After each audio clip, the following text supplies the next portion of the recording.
Good evening, শুভ সন্ধ্যা। নমস্কার প্রিয় বন্ধুরা, স্টাডি এবং ইউটিউব চ্যানেলে তোমাদের সকলকে স্বাগত জানাই। অঙ্ক মানেই ভয়, ভয়কে করব আমরা জয়।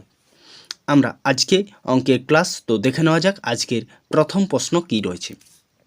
এবিসি একটি যৌথ ব্যবসায় কিছু টাকা বিনিয়োগ করে। যদি তাদের বিনিয়োগে সময়ের অনুপাত 1:2:3 হয়, তবে বছর শেষে লভ্যাংশের অনুপাত 2:3:1 হয়, তবে তাদের বিনিয়োগের অনুপাত কত? তো আমরা অঙ্কটা করে নেব। তো তাদের বিনিয়োগ সময়ের অনুপাত কত? টাইম রয়েছে 1:2:3 এবং লভ্যাংশ প্রফিট কি রয়েছে 2:3:1। তাহলে যেটা হবে বিনিয়োগের অনুপাত হবে, বিনিয়োগের যে অনুপাত, বিনিয়োগের অনুপাত কি হবে? লাভ বাই সময়। তার লাভ কত রয়েছে 2 এবং সময় কি রয়েছে 1, তাহলে 2/1 অনুপাত 3 আছে, 3/2 এবং 1/3 অনুপাত 1/3। তাহলে নিচের সংখ্যাগুলি কী হবে? লসাগু। এলসিএম কত? এলসিএম নিচের সংখ্যাগুলি 1, 2, 3 এর লসাগু কত? 3 দুগুণে 6, তাই লসাগু হচ্ছে 6। তাহলে এর সাথে 2/1 সাথে লসাগু 6 ইন্টু 6 ইন্টু 6, 3 দুগুণে 6, 2 3-এ 6, 1 6-এ 6, অর্থাৎ 6 দুগুণে যেটা হচ্ছে 12। তাহলে প্রথমেরটা হচ্ছে 12 অনুপাত 9 অনুপাত 2। তাহলে অপশান এ 12:9:2। আমরা মূল বিষয়টা কি করলাম? সময় রয়েছে 1:2:3, প্রফিট বা লভ্যাংশের অনুপাত 2:3:1, লভ্যাংশ বাই টাইম সমান তো বিনিয়োগ। তাহলে এইভাবে অঙ্কটা কিন্তু হয়ে গেল। পরবর্তী অঙ্কে আমরা ফিরে যাব। আগের অঙ্কের মতোই পরবর্তী যে অঙ্কটি, এই অঙ্কটি এটিও কিন্তু আগের অঙ্কটির মতনই। তাহলে এখানে কি রয়েছে? সময়ের অনুপাত রয়েছে টাইম 7:3:2 এবং লভ্যাংশের অনুপাত 2:1। তাহলে লভ্যাংশ বাই সময়, অর্থাৎ লভ্যাংশ কত রয়েছে 2, লভ্যাংশ রয়েছে 2 এবং সময় কত রয়েছে 7। পরবর্তী কি রয়েছে? লভ্যাংশ 1, সময় রয়েছে 3, লভ্যাংশ রয়েছে 1, সময় রয়েছে 2। নিচের সংখ্যাগুলির লসাগু করো। নিচের সংখ্যাগুলির লসাগু করলে যেটা হবে, কত হবে? লসাগু করে দেখো কত হচ্ছে 1/3। লসাগু করে দেখো কত হচ্ছে। লসাগু যেটা হবে সেটা হচ্ছে 42। লসাগু কত? 42 ইন্টু 42 কাটাকাটি করো, প্রত্যেকটা কাটাকাটি করে দেখো কত আসছে 12 অনুপাত 3 হচ্ছে 14 অনুপাত 21। তাহলে 12:14:21 অপশান এ 12:14:21। পরবর্তী অঙ্ক, স্রোতের গতিবেগ 7 কিলোমিটার পার ঘন্টা এবং অনুকূলে গতিবেগ 35 কিলোমিটার পার ঘন্টা হলে প্রতিকূলের গতিবেগ কত? তাহলে স্রোতের গতিবেগ প্লাস অনুকূলের গতিবেগ ডিভাইডেড বাই 2 হলেই তো প্রতিকূলের গতিবেগটা আমরা পেয়ে যাব, তাই না? তাহলে স্রোতের গতিবেগ কত? একটা নৌকা কি করছে? যদি জলটা প্রবাহিত এইদিকে হয় তাহলে কি বলবো? স্রোতটা নিশ্চয়ই এইদিকে প্রবাহিত হচ্ছে, তো জলটা প্রবাহিত হচ্ছে স্রোতটা যেদিকে নৌকাটা এইদিকে স্পিডে যাবে নাকি এই দিকে স্পিডে যাবে? নিশ্চয়ই এই দিকে স্পিডে যাবে, অর্থাৎ অনুকূলের দিকে স্পিডে যাবে। অর্থাৎ গতিবেগটা যেদিকে থাকবে, স্রোতের গতিবেগ যেদিকে থাকবে সেই দিকেই তো নৌকাটা স্পিডে যাবে। তাহলে এই অঙ্কটা আমরা কিভাবে করব? এই অঙ্কটা আমরা যেটা করব সেটা হচ্ছে, এক সেকেন্ড, এই অঙ্কটা আমরা যেটা করব সেটা হচ্ছে স্রোতের গতিবেগ প্লাস অনুকূলের গতিবেগ। তো স্রোতের গতিবেগ কত? 7 প্লাস অনুকূলের গতিবেগ কত? 35 ডিভাইডেড বাই 2। তাহলে 35 প্লাস 7 সমান 42, 42 বাই 2 সমান 21 কিলোমিটার পার ঘন্টা। এই অঙ্কটা আমরা আরও অন্যভাবে যেটা করতে পারি সেটা দেখে নাও। এখানে প্রতিকূল, এখানে স্রোত, এখানে হচ্ছে স্থির, এবং এখানে স্রোত, এখানে আবার অনুকূল। কারণ স্থিরটা মাঝে থাকবে, স্রোতগুলো এখানে থাকবে। তাহলে গতিবেগ, স্রোতের গতিবেগ কত? 7 কিলোমিটার। স্রোতের গতিবেগ 7 কিলোমিটার। অনুকূলে গতিবেগ 35 কিলোমিটার পার ঘন্টা হলে প্রতিকূলে যেতে কত লাগবে? 35 - 7, যেটা আলো, সেখান থেকে কী হবে? 7 আবার বাদ যাবে, তারপর কত আসবে? 28, এটা তো 28 হবে। 28 - 7 = 21। তাহলে 21 প্রতিকূলের বেগটা কত বেরোচ্ছে? 21।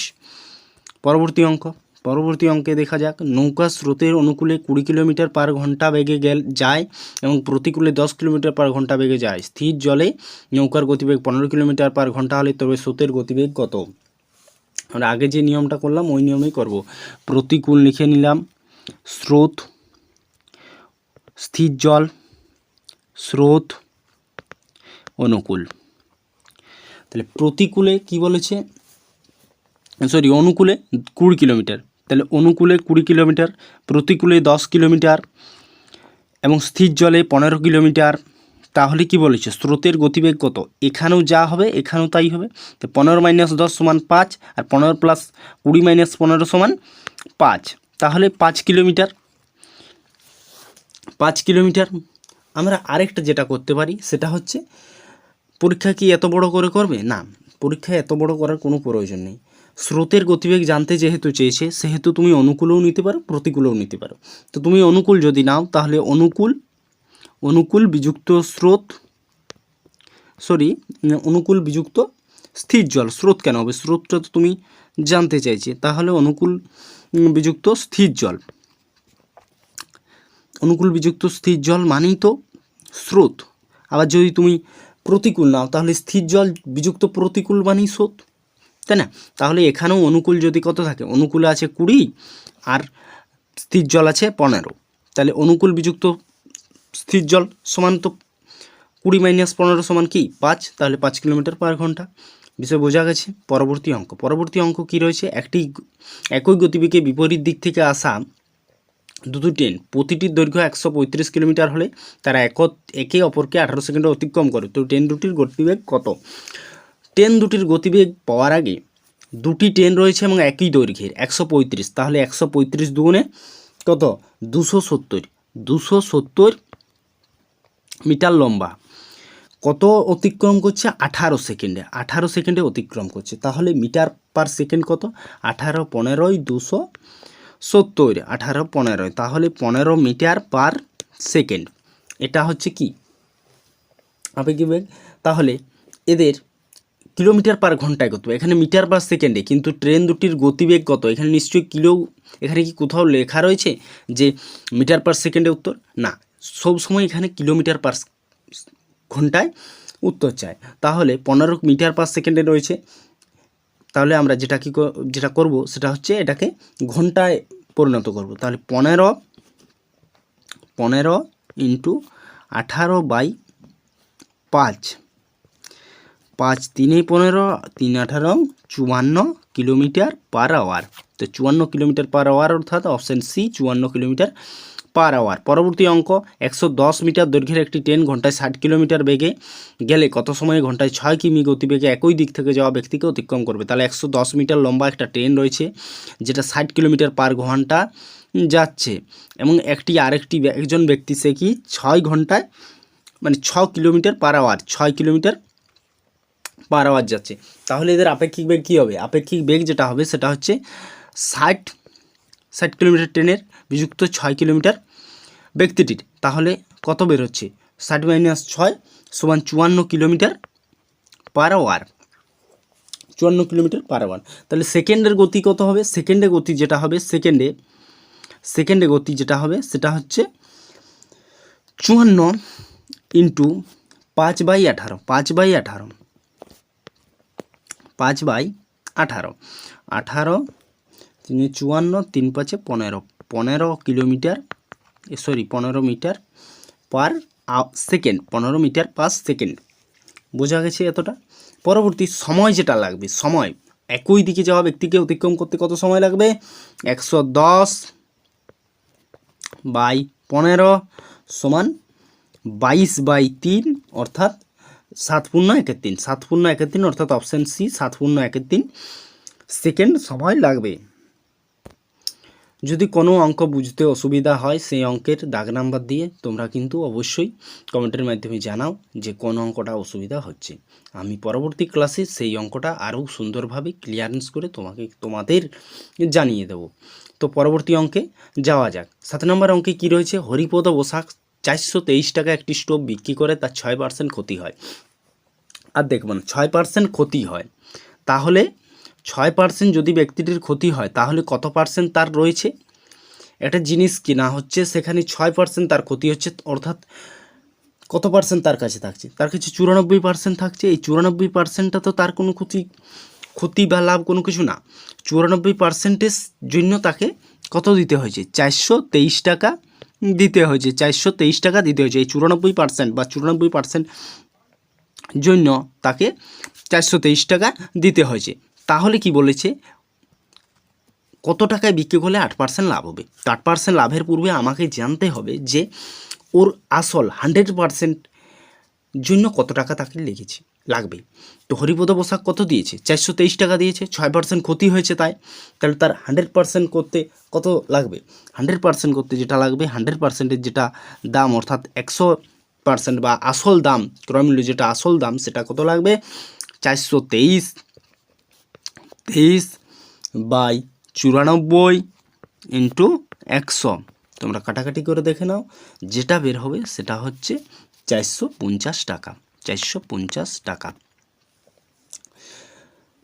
তাহলে তার কি বলেছে? তাহলে তার 8% লাভ করতে হবে। 8% লাভ অর্থাৎ 108 টাকা, তাই তো?